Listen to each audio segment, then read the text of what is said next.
اللہم صلی علی محمد و آل محمد وعجل فرجہم اجمعین۔ درود کی حکمت کیا ہے کہ ہم یہ کہتے ہیں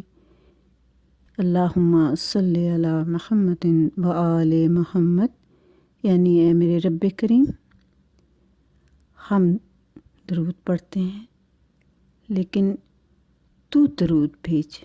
محمد و آل محمد پر۔ اس لیے ایک تو وجہ یہ ہے کہ درود اللہ کو درخواست ہے، ہم درخواست بھیجتے ہیں اس کو، پھر ہم اللہ کو یہ کہتے ہیں کہ مالک ہم کیا جانیں کہ تیرا رسول کتنی شان والا ہے، ہم کو کیا خبر کہ اس کی کیا بلندیاں ہیں، کیا رفت ہے، کس مقام میں عظمت پر ہے، کس کمال پر ہے، کس جمال پر ہے۔ اے میرے رب کریم، تو جانتا ہے وہ کیسا بڑا طاہر ہے، وہ کیسا بڑا متطہر ہے۔ اور اے میرے رب کریم، جو درود تو چاہتا ہے کہ ہم اس کو بھیجیں، اس کے بارے میں تو زیادہ جانتا ہے، کیونکہ درود ایک ثنا ہے، درود ایک تعریف ہے۔ اور رب کریم کی اس میں حکمت ہے، وہ خود یہ کہتا ہے کہ میں درود بھیجوں گا، بس تم اس کے لیے ثنا کرتے رہو، اس کے لیے تعریف کرتے رہو۔ ہم یہ کہتے ہیں کہ عبادت ہم کئی قسم کی کرتے ہیں، کئی عبادتیں ہمیں اللہ نے کہی ہیں، جیسے کہ نماز ہے، روزہ ہے، حج ہے، زکوٰۃ ہے۔ نماز ہم پڑھتے ہیں لیکن نماز کے لیے کچھ شرائط ہیں۔ پہلے جگہ کا پاک ہونا، ہمارے جسم کا پاک ہونا، ہمارے لباس کا پاک ہونا، ہماری روح کا پاک ہونا، یہ شرط نہیں ہے، اس لیے کہ ہم نہیں جانتے کہ ہم کس قدر گناہ گار ہیں۔ یہ وہ رب کریم جانتا ہے، وہ پاک ذات جانتی ہے۔ لیکن ہم نماز پڑھتے ہیں، لمبی لمبی نمازیں پڑھ لیں، لیکن نہ جانے اس میں کتنی ریاکاری ہے، لیکن نہ جانے کہ ہم نے کون سی ایسے نماز میں غلطی کر دی ہو، ہمارے تلفظ میں غلطی ہو گئی ہو، ہماری عربی میں غلطی ہو گئی ہو، یا ہم نماز پڑھتے میں کبھی رکوع میں کچھ غلط چھوڑ کے ہوں جو ہمارے لیے واجب ہے نماز میں، اس میں سے کوئی چیز ہم سے غلطی ہو گئی، کوئی بھول گئے ہم۔ لیکن جب ہم نماز کے بعد بیٹھتے ہیں اور ہم آخر میں درود پڑھتے ہیں تو وہ کتنا بڑا غفور ہے، وہ کتنا بڑا کریم ہے کہ وہ یہ کہہ دیتا ہے کہ جب تم میرے حبیب پر درود بھیجتے ہو تو میں تمہاری اس ٹوٹی پھوٹی عبادت کو بھی قبول کر لیتا ہوں، کیونکہ میں غفور الرحیم ہوں۔ میں چاہتا ہوں کہ میں تمہیں گناہ سے بچاؤں، تم میری مخلوق ہو، میں تمہارا خالق ہوں،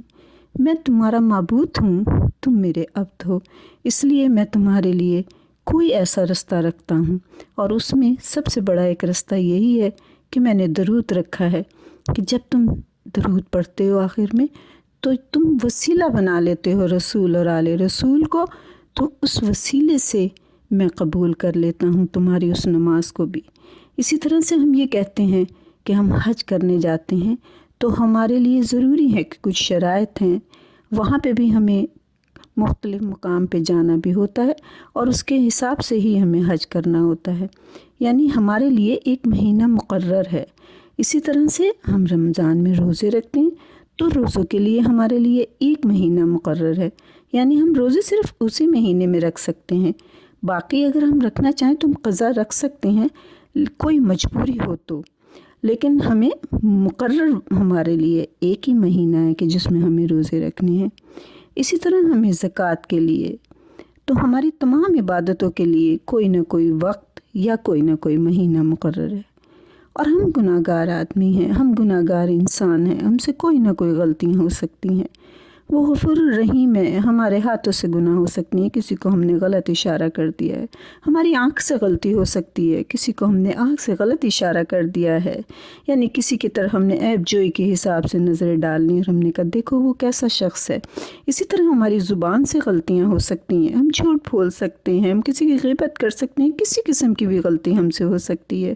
ہمارے کانوں سے ہم غلط باتیں بھی سنتے ہیں، ہمارے کان بھی گناہ گار ہو جاتے ہیں، ہماری زبان بھی ہو جاتی ہے، ہمارے جسم کا ایک کوئی کام ہم کہہ نہیں سکتے کہ یہ حقیقت میں خداوند کریم کو پسند آئے گا، لیکن وہ اتنا غفور الرحیم ہے کہ وہ یہ کہہ دیتا ہے کہ بے شک پوری کائنات میں کوئی بھی عبادت تم کرتے ہو وہ ایک وقت میں کوئی بھی نہیں کر سکتا، کیونکہ کہیں دن ہو رہا ہوتا ہے، کہیں رات ہو رہی ہوتی ہے، کہیں دوپہر ہوتی ہے تو کہیں شام ہوتی ہے۔ اس لیے ہم یہ کہہ سکتے ہیں کہ کوئی وقت کسی ایک عبادت کے لیے مقرر نہیں ہے، مہینے مقرر نہیں ہے، اور اسی طرح نماز کے لیے کوئی ایک وقت مقرر نہیں۔ وہ ٹھیک ہے 5 وقت مقرر ہیں، لیکن وہ کسی ایک جگہ کے مقام کے لیے، جو کہیں بھی رہتا ہے، کوئی ہندوستان، انڈیا، پاکستان، کینیڈا، امریکہ، کسی جگہ بھی کوئی رہتا ہے، وہ اس کے وقت کے حساب سے وقت مقرر ہے۔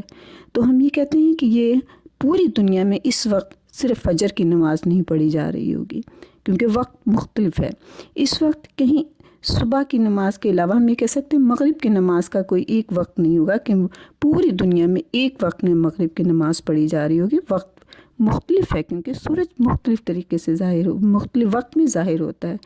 لیکن ہم یہ کہہ سکتے ہیں کہ وہ اتنا بڑا بادشاہ ہے، وہ اتنا بڑا رحیم ہے، وہ اتنا بڑا کریم ہے، وہ اتنا بڑا جلیل ہے، وہ اتنا بڑا عظیم ہے کہ ہم جیسے گناہ گاروں کو بخشنا چاہتا ہے۔ اس کی حکمت اسی میں ہے کہ وہ ہمیں معاف کر دے، کسی نہ کسی طریقے سے معاف کر دے۔ تو اسی لیے اس نے کہا کہ تم درود پڑھو، کیونکہ درود کے لیے کوئی شرط نہیں ہے، نہ وقت کی شرط ہے، نہ آپ کے کسی لباس کی شرط ہے کہ آپ کا لباس اتنا صاف ہو۔